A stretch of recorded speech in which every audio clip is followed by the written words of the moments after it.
तो आदाब, नमस्कार, गुड इवनिंग, सत श्री अकाल। एक बार फिर आप तमाम लोगों का स्वागत है क्राइम तक की कहानी के इस एपिसोड में। उम्मीद है पूरी फैमिली अच्छी होगी, अपना और अपनों का ख्याल रख रही होगी।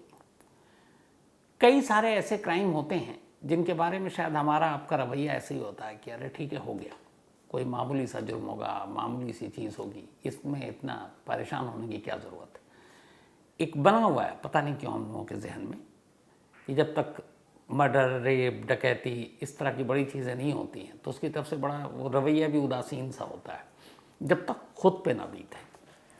अच्छा, हर क्राइम अपने अपने दौर में पहली बार तो होता ही होगा।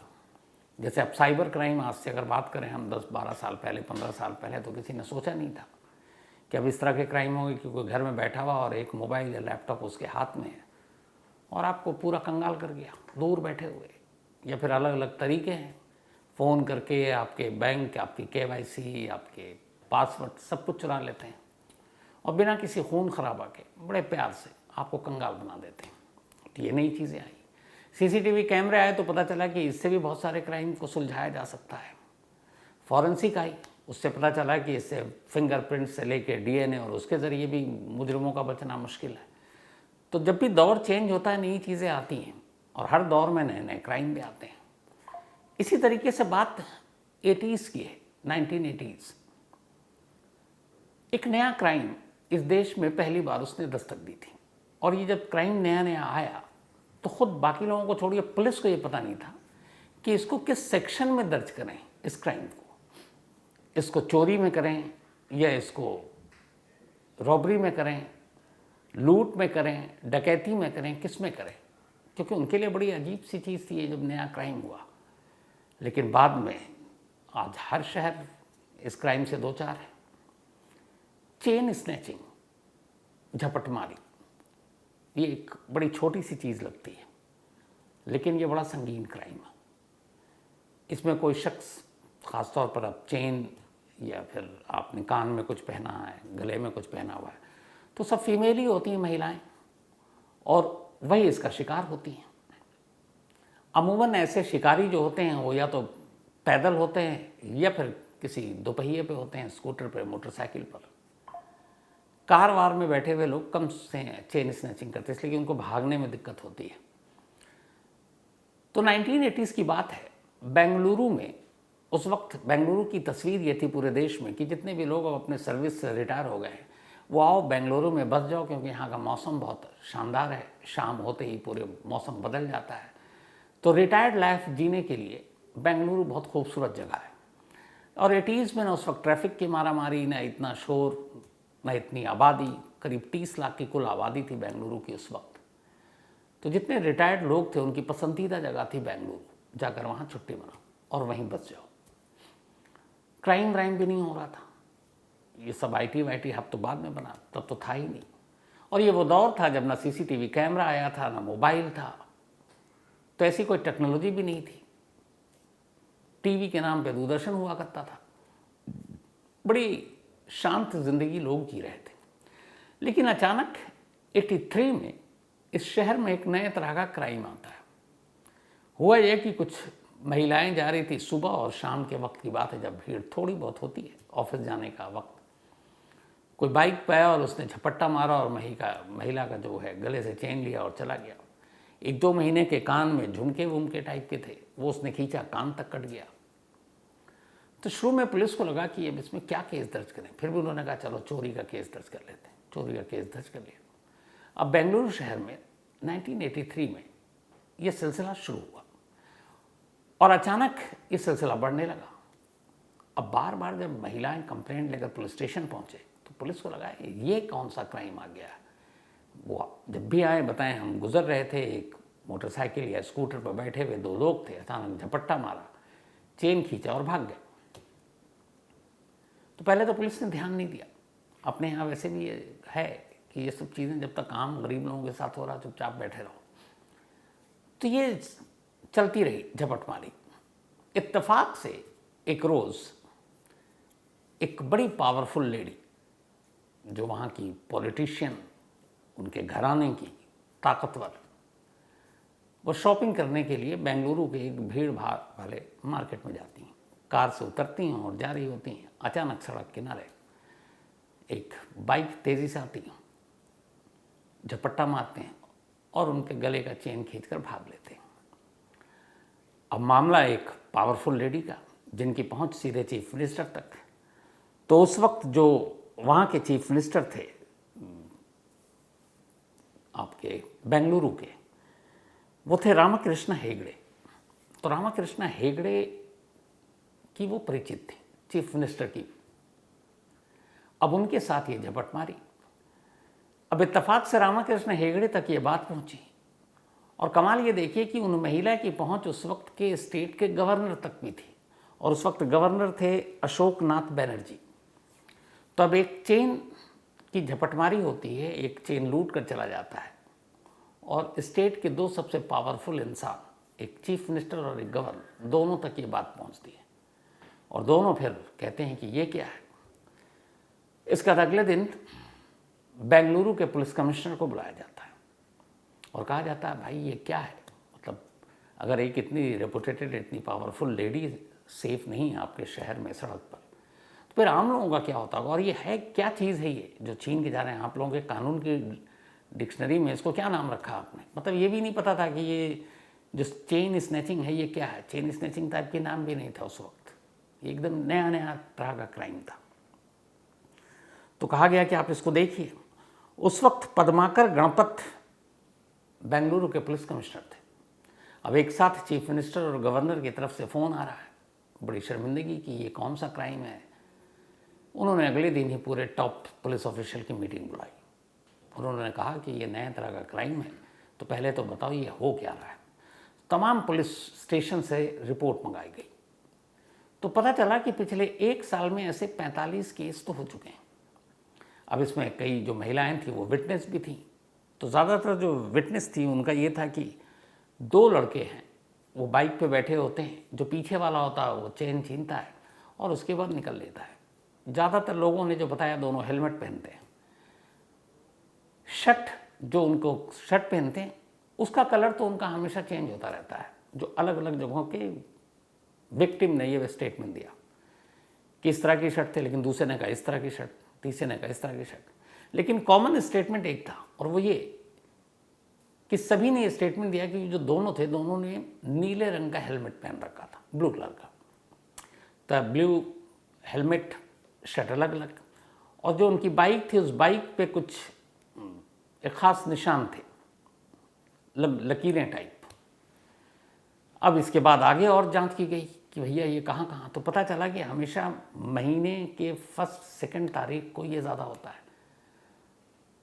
और सुबह और शाम जब पीक आवर होता है तब ज़्यादा चेन स्नैचिंग होती है। तो कमिश्नर साहब सबसे पूछ रहे हैं। फिर उन्होंने पूछा कि अच्छा आप लोग रिपोर्ट क्या लिखते हैं, क्योंकि उनसे चीफ मिनिस्टर पूछ चुके हैं कि ये कौन सा क्राइम है, कैसे आप इसको डिफाइन करते हैं। तो उन्होंने पूछा कि भाई तुम लोग ये जो हो रहा है इसको क्या रिपोर्ट लिखते हो। सब इधर उधर मुँह देखने लगे। फिर उन्होंने कहा साहब ये तो चोरी है, तो हम इसको चोरी में ही, थेफ्ट में ये FIR दर्ज करते हैं। तो उन्होंने कहा यार ये कैसी चोरी है कि जिसका सामान चोरी हो रहा है, उसकी आंखें खुली हुई हैं, सामने चोर है और वो उसको लेकर छीन के जा रहा। तो ये चोरी के डेफिनेशन में तो आता नहीं है, चोरी के कानून में तो डेफिनेशन कुछ और है। तो उन्होंने कहा साहब कभी इससे पहले ऐसा क्राइम तो हुआ नहीं, अब ये क्राइम ही नया नया पैदा हुआ है, और हमने अपनी देख ली कानून की किताब IPC CRPC, उसमें इस तरह की चीज़ ही नहीं है कि कोई गले से चेन झपट रहा है, तो हम उसको किस धारा में केस को दर्ज करें। तो फिर बड़ी मीटिंग हुई, सलाह ली गई कानून के जानकारों से। फिर तय हुआ कि नहीं, अब ये थेफ्ट में ये मामला नहीं जाएगा, अब ये जाएगा रॉबरी में, लूट में, क्योंकि उसके मुकाबले उसकी सज़ा थोड़ी ज़्यादा भी है, और इसमें ख़तरा भी होता है कि कहीं कई बार कुछ लेडी गिर गई झपटमारी में, कुछ के कान कटे, कुछ के गले पे कटने के निशान आए। तो जब ये सारी डिटेल आ गई तो फिर कमिश्नर साहब ने एक और मीटिंग बुलाई और कहा कि अब जितनी पुलिस है वो बाकी जितने केस हैं वो अभी रहने दो, और पूरी बेंगलुरु पुलिस का काम सिर्फ एक है, इस चेन स्नैचिंग को रोकना और उस स्नैचर को पकड़ना जो ये काम कर रहा है। और अब लगभग 2 साल 83 से 85 तक हम पहुंच चुके हैं, और ये चेन स्नैचिंग का वो जारी है।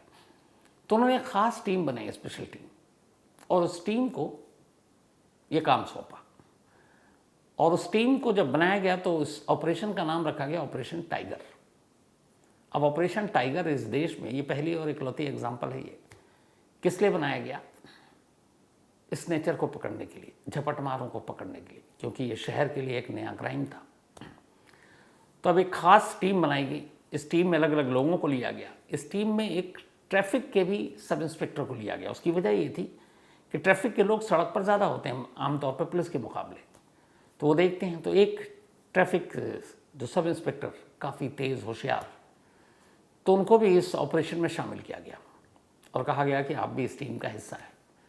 अब ऑपरेशन टाइगर शुरू, और कहा गया कि इसके अलावा बाकी केसेस को आप भूल जाओ, क्योंकि भैया ऑर्डर सीधे चीफ मिनिस्टर और गवर्नर के ऑफिस से आया है। अब ये सब लग गए, टीम बन गई। लेकिन मजाक देखिए कि टीम बन गई, स्नैचिंग चालू। टीम बनने के बाद भी महीने में 15-20 चेन स्नैचिंग की घटना हो चुकी। अब टीम लगी रही किसी तरीके से पकड़ा जाए। तो बाकी धीरे धीरे उन्होंने हर थाने के जो डेटा थे उसको कलेक्ट किया। और इस टीम की एक ख़ास चीज़ थी, इनको ये बताया गया कि आज के बाद जिस दिन से टीम बनेगी, जब भी कोई स्नैचिंग की घटना होगी तो जो भी पुलिस वाला सबसे पहले उसको रिपोर्ट करता है या उसके सामने हुई, वो फ़ौरन कंट्रोल रूम के ज़रिए बेंगलुरु के हर पुलिस स्टेशन को ये मैसेज देगा कि इस जगह पर इतने बजे एक चेन स्नैचिंग हुई है। तो उससे क्या होगा कि कंट्रोल रूम को जब आप मैसेज देंगे तो जितने भी पुलिस स्टेशन हैं, वहाँ के जो लोग फील्ड में हैं, सड़क पर हैं, वो फ़ौरन सड़क पर होंगे और उस बाइक पर उनकी नज़र होगी जिस बाइक पर स्नेचर है। हालांकि ना उनके पास चेहरा है क्योंकि दोनों ने हेलमेट पहन रखा है, शर्ट हमेशा अलग अलग बदलता है, सिर्फ एक कि दोनों ने नीले रंग का हेलमेट पहना होता और हेलमेट नहीं बदला अभी तक। अब इस हेलमेट को भी ढूंढना शुरू किया। कई लोगों की रास्ते में टोपी उतारी गई यानी हेलमेट, पर अंदर से कोई और निकला। तो तमाम नीले हेलमेट वालों पे भी शामत आ गई, पर कोई फ़ायदा नहीं हुआ। चेन स्नैचिंग की घटना चलती रही। इसी दौरान में चूँकि कुछ ट्रैफिक पुलिस वालों को भी इसमें शामिल किया गया था, तो उनमें से जो एक ट्रैफिक पुलिस के सब इंस्पेक्टर थे, जिनके बारे में कहा जाता है कि बेहद काबिल हैं और अपनी ड्यूटी बड़े ईमानदारी से देते हैं, और कुछ चेन स्नैचिंग की घटनाओं के बाद फ़ौरन लोकल पुलिस का, हालांकि ये काम पुलिसिंग का है, मतलब जो थाने में पुलिस है, लॉ एंड ऑर्डर, ट्रैफिक का सिर्फ ट्रैफिक का काम होता है, लेकिन उन्होंने अपने अधिकार से आगे जाकर मदद की और लोकल पुलिस को भी भरोसे में लिया। तो ट्रैफिक के सब इंस्पेक्टर, जिनका नाम अशोक कुमार है, उनको ख़ासतौर पर इस ऑपरेशन टाइगर की टीम में शामिल किया गया था। लेकिन ये पता था कि जो स्नैचर है वो ख़तरनाक भी हो सकता है। पुलिस वालों के पास तो वेपन है, ट्रैफिक पुलिस के पास हथियार नहीं होते। तो उन्होंने स्पेशली कहा अशोक कुमार ने कि अगर कभी मेरा आमना सामना हो, क्योंकि मैं सड़क पे हूँ, ट्रैफिक हैंडल करता हूँ, और स्नैचर दिख जाए और वो मुझ पर हमला करे तो डिफेंड कैसे करूँगा। तो फिर उस वक्त ये एक नज़ीर तोड़ा गया और बाकायदा कमिश्नर के ऑर्डर पर जो अशोक कुमार ट्रैफिक का सब इंस्पेक्टर, उसको एक सर्विस रिवॉल्वर दिया गया। ये उससे पहले नहीं हुआ था। अब अशोक कुमार और उनके साथ एक कांस्टेबल था जिसका नाम अल्लाह बख्श, इनकी एक टीम थी। अल्लाह बख्श रिजर्व आर्म फोर्स से आया था और दोनों में दोस्ती भी थी। तो इनको यह कहा गया कि तुम चूँकि सड़क पर रहते हो तो थोड़ा तुम देखो, और नीले रंग के हेलमेट को तो ख़ास तौर पर देखो। तो ये दोनों बहुत देखते रहते हैं, लेकिन कोई फ़ायदा नहीं हुआ। अब आ गया 83 के बाद भी चेन स्नैचिंग की घटना जारी रही। अब 2 साल पूरे होने वाले हैं, उसके बाद अब 84 का साल आ गया, 1984। 23 अक्टूबर वो तारीख थी। अशोक कुमार परेशान, चेन स्नैचर पकड़ नहीं रहा, वो घटनाएं होती जा रही हैं, उधर कमिश्नर भी परेशान, उधर सीएम और बाकी लोग ये कह रहे हैं, और न्यूज़पेपर में भी आने लगा क्या तुम एक छोटे मोटे, उनकी नज़र में ये छोटी मोटी चीज़ें थी, इसको नहीं पकड़ पा रहे हो, तो बड़े क्राइम जब होंगे तो कैसे तुम हैंडल करोगे। तो सभी परेशान, और इसी परेशानी में दिन रात वो इधर उधर झोंके जा रहे हैं, लेकिन स्नैचर इतना होशियार कि हाथ में ही ना आए। 23 अक्टूबर 1984 को एक अजीब इत्तेफाक होता है। अशोक कुमार अपने साथी कांस्टेबल अल्लाह बख्श के साथ एक बेंगलुरु में साउथ इंडियन फिल्म रिलीज़ हुई थी, उसको उनको देखने का प्लान था शाम के वक्त। तो ये दोनों पहुंच जाते हैं शाम को उस थिएटर में टिकट लेने के लिए, एडवांस, कि पहले टिकट ले लो, पता नहीं हाउसफुल मिले ना मिले। तो ये वहाँ जाकर सिनेमा हॉल के बाहर खड़े हुए हैं और टिकट लेने के लिए जाते हैं। अल्लाह बख्श चला जाता है काउंटर पर। अशोक कुमार अपनी बाइक के पास खड़े हुए हैं, तभी कंट्रोल रूम के थ्रू और उनके वॉकी टॉकी पे मैसेज आता है। जहाँ पे ये थे उससे थोड़ी दूरी पर एक चौक पर एक चेन स्नैचिंग की घटना हो गई और कहा गया कि वो उसी तरफ भागा, उस सिनेमा हॉल की तरफ, इत्तेफाक से जिस सिनेमा हॉल पे ये खड़े हुए थे। तो फौरन अल्लाह बख्श को आवाज़ दी, कहा पीछे बैठो।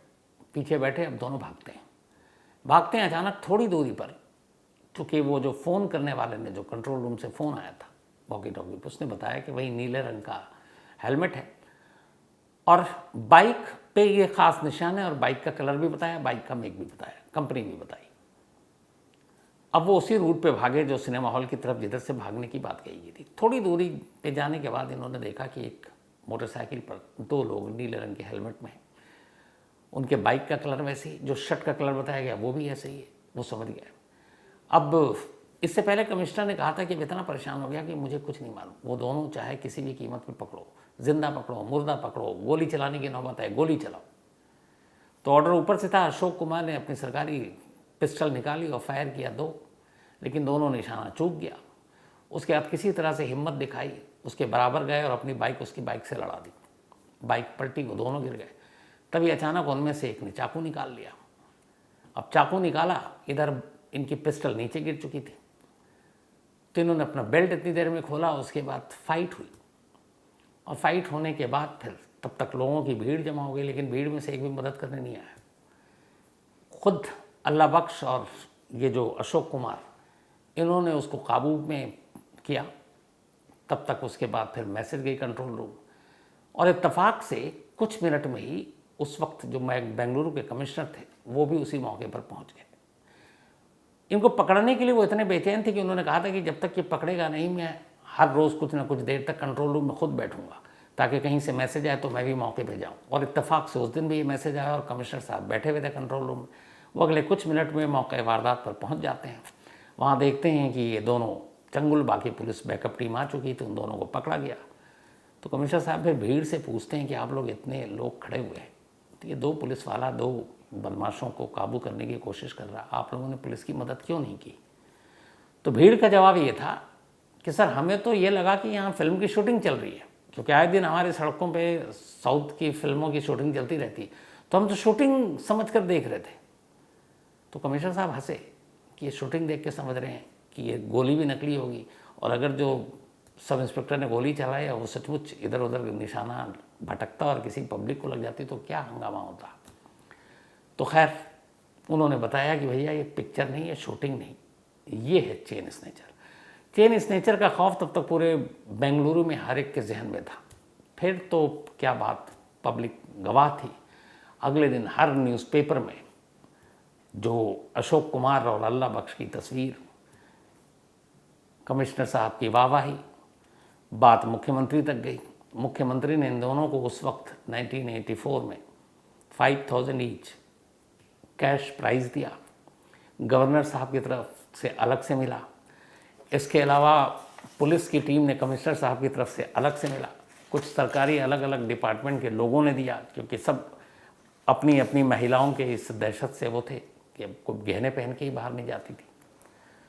तो जो अशोक कुमार सब इंस्पेक्टर हैं, उनके पास सिर्फ इनाम की रकम उस ज़माने में 48,000 कैश आया था, 48,000 रुपये।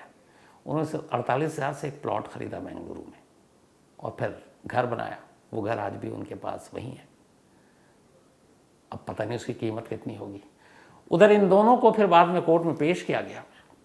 जो 2 लोग पकड़े गए थे उनके नाम थे नरेंद्र और नारायण। ये दोनों भाई थे। 7 साल की कोर्ट ने सज़ा सुनाई। इस कहानी का सबसे दिलचस्प पहलू ये है कि नरेंद्र और नारायण जो है, ये वहाँ के एक पॉलिटिशियन के भाई थे, एक नेता थे। उस वक्त वो बहुत बड़े नेता नहीं थे, लेकिन बाद में नरेंद्र और नारायण, इन 2 झपट मारो चेन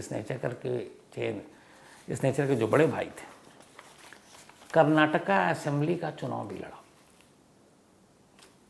सोचिए, जो 2-3 साल तक जिसके 2 भाइयों का खौफ था हर महिलाओं में, वो चुनाव भी लड़ता।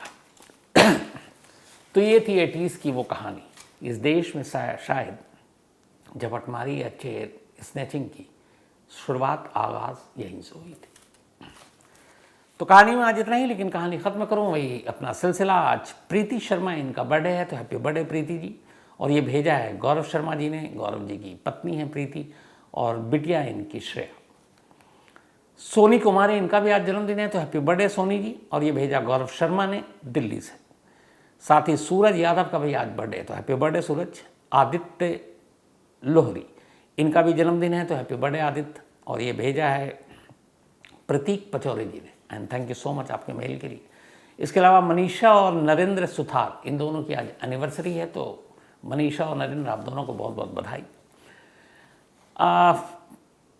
उमेश भुइयाँ, सोमा गांगुली, राहुल मंजुलकर, इसके अलावा गुरजीत संधू और बहुत सारे लोगों ने कहा कि कल की कहानी मैं बहुत पहले भी सुना चुका था। मुझे लगा नहीं, लेकिन फिर मैंने चेक किया तो याद आया कि हाँ शायद 2, 3 या 4 साल पहले सुनाई है। कमाल देखिए कि मुझे खुद पता नहीं कि वो कहानी मैं सुना चुका हूँ, वरना अमूमन जब ऐसा होता तो बीच में पकड़ लेता हूँ खुद को ही कि यार ये सुना चुका हूँ। कल वो ख्याल ही नहीं आया। शायद उसकी वजह ये है कि अब इतनी सारी कहानियाँ सुना चुका हूँ कि मैं ही भूल गया हूँ। और तो और मेरा छोड़िए दीपक को भी पता नहीं था, लेकिन कभी कभी हो जाता है। और गुरजीत संधू जी ने कहा कि आपके नाम पे बहुत सारे और भी जगह पे आपकी कहानियाँ चलती हैं, तो क्या वहाँ वो सब भी है? तो नहीं, बिल्कुल सिर्फ यही है। बाकी अपने बहुत सारे भाई लोगों ने चला रखी है। क्या कहूँ अब। इसके अलावा सुमन सिंह एक कहानी की फरमाइश की है। Aditya Laksar and Ankit, thank you so much. साथ ही मोहिंदर यादव, थैंक यू, और एक कहानी की फरमाइश की है। तो कहानी में आज इतना ही। अब आपसे मुलाकात है कि कहानी में मंडे को, लेकिन फॉलो अप में कल रात 9 बजे, संडे है कल। फॉलो अप में एक ऐसे मंत्री की कहानी जिसका मर्डर अब से 49 साल पहले हुआ, 49 ईयर एगो। अगले साल 50 साल हो जाएंगे, मतलब आधी सदी। आधी सदी में भी उस मिनिस्टर के उस कत्ल का फाइनल फैसला नहीं है।